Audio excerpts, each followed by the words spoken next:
Morning show with Bob Hoffmaster on News Talk 1450 KFIZ in Fond du Lac, and I'm very happy to welcome in our next guest. Normally he joins us every other Tuesday at 11:05, but we're going to extend him a bit today as there's a lot to talk about. Lieutenant Todd Shippey from the Fond du Lac Fire Department. Lieutenant, how are you? Good. How are you, Bob? Doing very well. Doing very well. I imagine you guys were kept very, very, very busy over the last few weeks. Yeah, it was an interesting night, that's for sure, and it's been interesting ever since. I'm really proud of the way firefighters, county and city firefighters, rose to the occasion, and I think we delivered some pretty good care in some crazy circumstances. Well, where do you want to start? One thing I noticed you mentioned city and county. So were there a lot of did you get help from surrounding departments during this situation? Yeah, it became clear. The way the incident started is a heavy rainstorm, obviously, and called in 10 extra firefighters to start off. Why? Because you anticipated possible flood problems? Exactly. Okay. Flooded basements lead to all kinds of problems. So they called in 10 guys right away. And by the time I even made it to the station, at station number 2 at 4th and National to get my gear, it was obvious I couldn't make it up to the reserve equipment up at station number 1 by the one by Gillies. So I had to have the fire truck take me up there just to make it to work. Before we got to that station, our station was flooded out. They called on for we're using oil dry bags for sandbags, and our main fire station had water running in the back bedrooms, through the locker rooms, through the kitchen, out through the apparatus room, 6 to 8 inches deep. Have you ever had that before? Never, nothing even close. So as we started to sandbag our own station to stay dry, the calls started to come in, and quickly went from flooded basements. I know I was over on 15th Street for a basement fire. A house was filling up with smoke. And we kind of thought that was going to be the majority of our problem, when all of a sudden the water started to rise excessively after that. And it we realized then it was a major rescue operation. And at that time called in all off-duty firefighters, a mandatory call, and called in county firefighters, as many as we could get. Some of them had problems of their own with flooding and emergencies that they were dealing with. But they spared as many vehicles as they could. And I think at one time we were up to I believe, 16 fire units, 16 engine companies alone that were running in the city. And at that point we switched to what we call an incident command system, where the battalion chiefs and the captains went into a separate room in the fire station that wasn't flooded. And every firefighter from the county and city that comes in, on all of our trucks, we have a tag with each guy's name on it. And they draw a big map of the city, and they've got a matrix that they plug everybody in. So at any time, on any call, you could tell exactly what firefighter was where and what engine company had what assignment. Everybody is accounted for it every minute during that entire operation. So that way, if all of a sudden you see a fire truck floating down the river, or somebody says, hey, there's just an explosion and there's a fire truck on its side, they could say, okay, we're missing Shippey, Baltz, and Kettle Hut, or we're missing these 3 guys or these 4 guys. And instantly you know who to search for and who to look for. And also you have the best way to allocate your assets. Engines are dispatched for fire calls, trucks for rescues. We had rescues, we were running boats. Some of the county firefighters were able to some work at Mercury Marine, I think, because I heard, now you're only getting my small portion of the big picture, because I wasn't in the command post very often to hear. I was out doing rescues, and but I did hear them get in there and get some extra boats. We were running some extra boats in the city. It became clear to me when they called, I just had left a house fire and a gas leak, and it was called to the YMCA. They said there was a person on the porch there that needed help. We got up there. I said to the lady, how many do you have? And she said 11. And the river is up out of its banks and rushing down the street, just gurgling upwards, just starting to bubble over the bridge. I didn't know how much I trusted the bridge, and I looked beyond it, and it was like a river running into the post office. So 11 people out of there. So that was the first rescue for me of the night. We tied a rope from the fence post on the YMCA and stretched it over towards City Hall on the other side of the river onto a bridge. We got there was a couple older gentlemen and a bunch of women crying and a lady carrying a baby, and away we went wading through that floodwater. So you had to take a rope from the YMCA across the bridge to the city county building, and you had to just walk across holding on to that so Yep. you wouldn't get rushed. Oh my gosh. That's why we did it, because 6 inches of rushing water can sweep you away, and I was not going to trust, we couldn't trust all of those people coming across there. One sweep away, you're right in the river. Oh. And if anybody went in the river at that time, they're done. 6 there was inches? no way that we had 6 inches of water will sweep you off your feet. 1 foot of water will take a vehicle off will take and wash a vehicle away. Oh my gosh. So we got those 11 people over, and we called for a bus, and oddly enough, it was Al Beagle that let them into City Hall. I saw Al come popping out the door and let those people go into a classroom. We called for a bus to come and get them to take them away.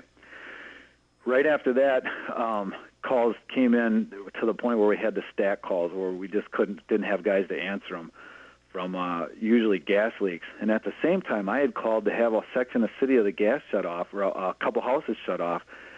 And the command post said, we've been trying to get a hold of Power and Light for about 3 hours. We can't get a hold of them. And I never did find out what the problem was, but I ran across the Power and Light crew working on Johnson Street. I said, hey, what are you guys up to? And they said, shutting off gas. I said, we get gas all over the city leaking. I said, how do you get a hold of your head guy? I said, he got him on a cell phone. He talked to me. I said, we got to get you up to the fire department command post. He said, okay, here's my cell phone number. If I can't make it in, I'm going to call you back. If you don't hear from me, you call me back. And that was a huge benefit to have those guys right in the fire department command post when the decision was made. A house exploded out in the city, or out in the county. We had to lose some guys to go to fight that, some county firefighters. We had other emergencies, some lightning strikes in the county, and suddenly we get a house entirely on fire in the basement. And that was a whole nother story. The guys that were, now at that time, I was rescuing about 100 people out of a section of the city. What section was that? Down by Follett and Brook. Okay. And that started off, I'll talk about that first. Got down in there, was called for a gas leak. An ambulance had gone over Johnson Street and said you could still get through Johnson and Hickory. So we cut through Johnson and Hickory, and I made my way through there with water right up to the tailboard under the truck. The muffler was just under water. And we were able to get up there. And as the river jumped the banks then, and a second downpour hit, some people that didn't speak English, I speak a little bit of Spanish, talked to them about getting evacuated, started to work our way down that street.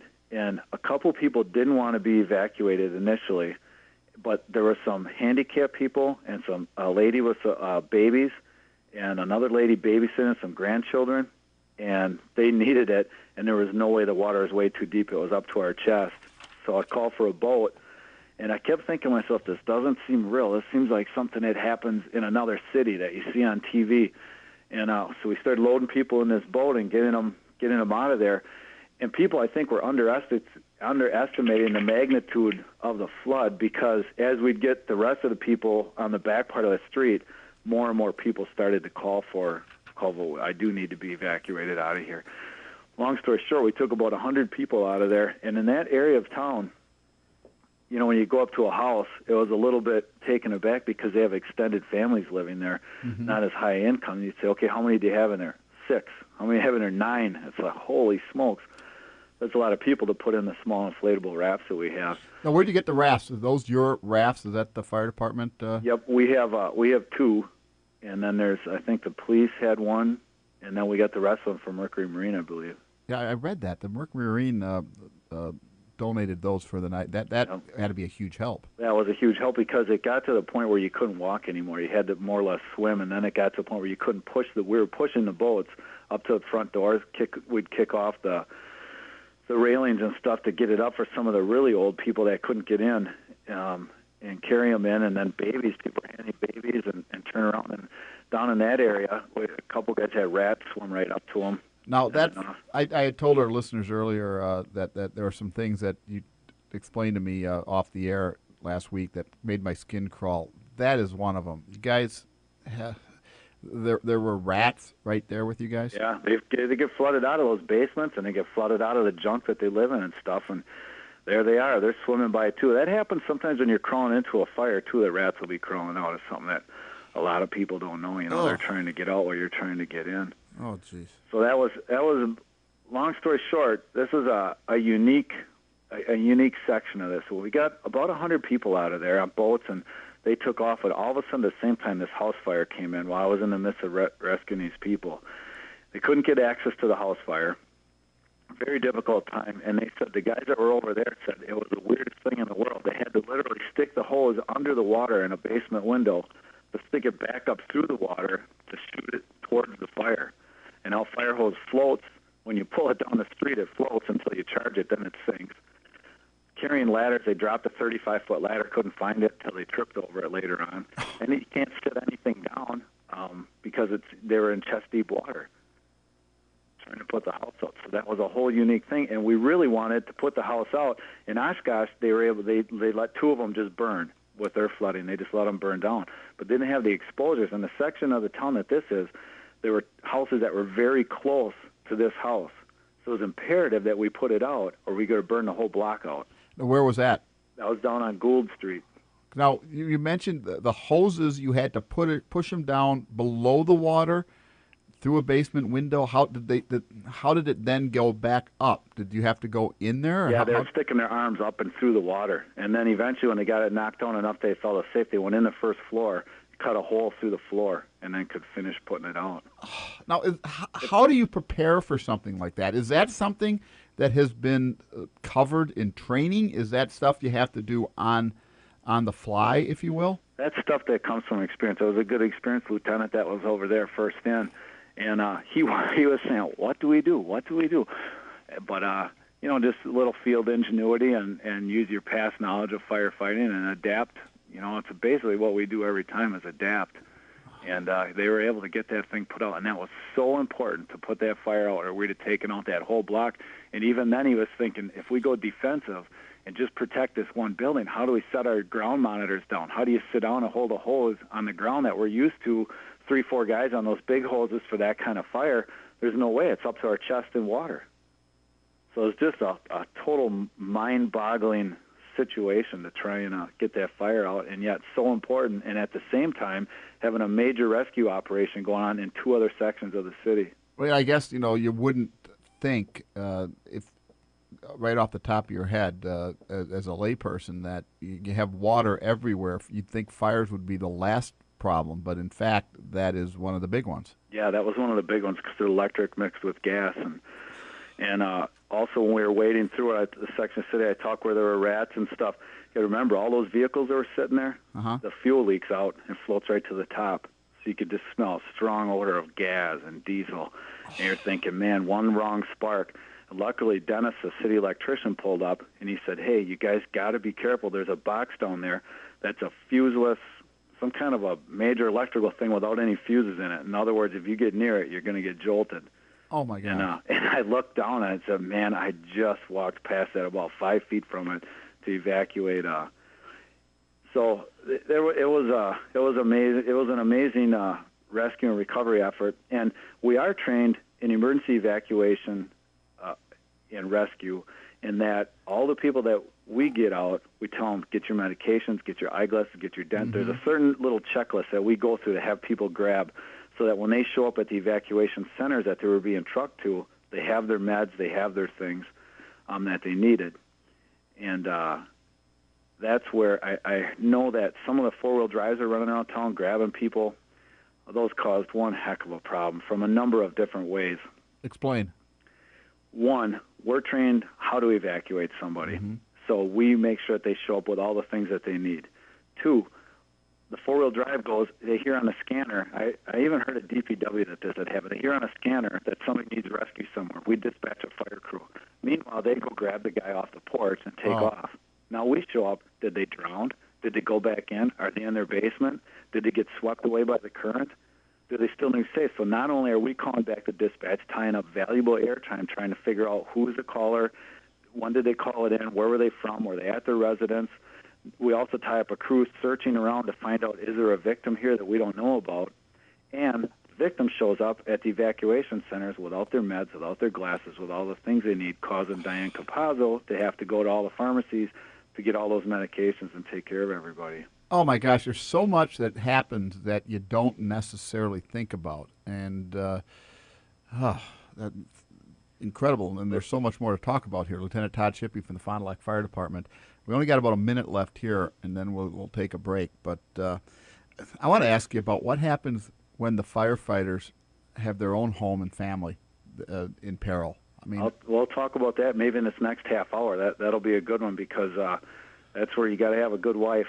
yeah, I mean, you talked about everybody being called in, yet at the same time, you guys have families and homes that are being affected as well. So, yep. 3 of the 4 guys that I had working with me that night said my basement's flooded. When I went out the door, my basement was flooded right up and backing up with sewage. And 2 of the guys got calls saying, hey, their wives wonder what to do. Some of the county, I know Shannon Abler, county firefighter. As a matter of fact, he's a guy I hope we hire. He's trying to apply for our department. I hope we hire him. He's a real good guy. He, after all night, it was about noon the next day. We jumped in that sewage around 5:30 that night that we were called in, climbed out of it about 5 in the morning. It was about noon. He was heading out the door, and he said, well, I looked at him. He looked like a ghost. He says, go home. I got to pump out my basement. Now it's full of sewage. oh my gosh. So after helping all night long. Lieutenant Todd Shippey, we got to take a break, and we'll be back here after the top of the hour news. Sounds good. All right, Thanks, Lieutenant Bob. Todd Shippey from the Fond du Lac Fire Department. What a night for so many people. Fortunately, those guys were out there helping and saving lives. All right, we got to take a break. We'll be back. This is the morning show on News Talk 1450 KFIZ. KFIZ in Fond du Lac, and we're going to continue our conversation with Lieutenant Todd Shippey from the Fond du Lac Fire Department, talking about the events surrounding the flood of a couple of weeks ago. And Lieutenant, welcome back. I know one of the things we wanted to talk about, I kind of brought it up right at the end, and that is what happens to you guys, the firefighters and other emergency workers. You guys have homes and in many cases families as well. That cannot be an easy time when you have to go out and help others while your own home and family may be in danger. Right. For the on-duty guys, it really impacts you when you're thinking about, okay, what's going on in my house, and you haven't had an opportunity to talk to your wife or check on your kids. For the guys that get called in, what had happened is we had a little bit of warning. The initial crew got called in. The guys that got ordered in, we were so busy and out on calls that they heard on the scanner, some of the off-duty guys heard on the scanner, hey, we need to call in everybody, make it an emergency call-in, all personnel. And they had started to call each other and say, hey, they're trying to get back to the station to call everybody in. Did you get called in yet? No. I heard on the scanner that they want everybody to come in, but they can't get a rig back to get one guy dedicated to start calling people in. So these guys had a little bit of a warning, and they said, I was talking to a guy yesterday, and he said, look, he told his wife, here's a sump pump, make sure it's there. Here's plugs for the drain. Here's this. If this happens, do this. If this happens, do that. If it floods, head this direction. Get the kids, go this way. And had a little opportunity to quick give out information. And then the senior guys started heading in automatically when they got that call from some of the junior guys that say that they need somebody to call people in. Some of the officers started heading in right away so that they could start making those phone calls. And meanwhile, a battalion chief got in, and then they started calling everybody in and got enough guys in, and we started handling from there. But, your wife has got to be brave, and firefighters' wives, they don't get the credit they deserve because we're gone a lot in some of the most emergent times, and they got to run the crew on their own while we're not there. Mm-hmm. I know my wife, I had just a brief moment to say, nobody leaves. Whoever's over right now, my kids had some friends over. I said, they're sleeping over. The city's impassable. Stay where you are. And do you get an opportunity? Can you sneak in between calls? Can you sneak in a quick call at home? There were guys. What I did, of all things, I had a pink cell phone with me. I grabbed because I don't have a cell phone, so I grabbed my daughter's pink cell phone and stuck it in. I kept moving to higher pockets. Unfortunately, it did go swimming with me and get wet, so I don't know how much longer it's going to work. But and different guys in between calls are responding to another call. We'd quick, hey, you want to call home and check on your wife? Or I'd call in and, you dry, everything okay, no time to talk, goodbye. Just make sure they're alive or tell them, hey, I'm okay. Different guys that call up, their wives worry, just say, hey, I'm okay, rescuing people, we're on our way. Mm-hmm. So, jeez. Before I forget, I wanted to touch on those four-wheel drives running around town like it was an amusement park. Mm-hmm. They have no idea the hundreds of thousands of dollars of damage those guys did. One, saving people that we were looking for. Two, causing huge waves. I talked to one lady, her basement windows were holding. It was just seeping in a little bit around them. Four-wheel drive went by. That wave hit the window, smashed it out. She said in less than a minute her basement filled up. Oh my gosh. Our radios. I was waiting. I was carrying a baby in one hand. I had a puppy in the other hand, walking down the street, trying to hold them above water. The mom and some kids behind me and other firefighters behind me. Four-wheel drive went by, put the water right over the top, soaked my radio, soaked my gear. I jumped up, held the baby up, and the puppy. I mean, come on. You were walking with a baby in one arm and a puppy in the other, and the guys. Yep, and those guys would come racing by and get us. Oh, my And that God. was one good thing about the evacuation is instantly the evacuation centers accepted pets. And that saved a lot of people's lives because everybody instantly says, can I bring my dog? Can I bring my whatever they have? And we were able to say yes because given the choice of staying and risking their own life or leaving a pet, they'll stay with that pet every time. And the fact that they were able to bring the pets along really made a big difference. For getting people to evacuate areas that they needed to while we still could get to them with a boat and make it relatively quick. Interesting. Now, another thing you talk, I want to ask you about the fire trucks and ambulances and the like. How were you guys able to get where you needed to get, and how much damage could be done to your vehicles? Well, the ambulances, the way we did is the ambulance kind of stayed on the periphery. They didn't go through too deep of water. They tried to stay on the high grounds. Fire trucks would go in deeper water. We didn't ruin any of them, and then we would take them out to the ambulances who would shuttle them from there. And then once we got buses rolling, we could just take people directly to the buses. The buses would take them to high ground, and ambulances could shuttle them from there. And then we would sort the people as we rescue and evacuate, ones with medical problems versus ones without. And there's one, I want to get this story in because it's a heartwarming story. It's interesting. People we were evacuating and saving, we got them. There's a senior living place over on Brook Street, and we got the people up into the parking lot there as a place for the buses to come and take them away from there. And as I'm standing there getting another group of people, I see the water. The river jumped the bank, and it was such a dynamic problem that it was easy to underestimate the magnitude of where this water was going to go. And I realized this water just went up about 5 feet deeper in the parking lot. And I looked, it's up another 5 feet. Every time I looked, I said, Doug, we've got to get these senior citizens out of this building right now. I said, or we're going to be taking them all by boat, and there's about 40 people in there, and it would be an impossible task. While they could still walk, let's get them. So we started evacuating some people that we had just evacuated out of a house. Wife was upset and crying, the people, the kids and all that, and one of those older kids said, do you need help getting all these people out of here? Because our boots are filled with water. We lay down, try to dump them quick, and we're running through it. And remember, it started off as firefighting, so we have our firefighting gear on. And we were going from emergencies that were fire-type problems to emergencies that were evacuation problems. So you really couldn't change your gear every time. Mm-hmm. So you just left the highest protective gear on as our firefighting gear, which isn't really made for swimming and doing the things we were doing. So we started to go through, and here these people that were victims said, hey, I'll help you wake the people up. I said, yeah, we need help. Go ahead. So we start pounding on doors. I think it must have been around 1 or 2 in the morning. I'm not sure. It might have been 3, waking all these people up. And so sometimes he said, fireman, I need you over here. This person, which was smart, the person would say, no, I don't believe you. Just a stranger at the door. I want to see a firefighter. And we'd say, yeah, he's legitimate. So we get the people down, start shuffling. And those people, talk about a neighborhood watch program.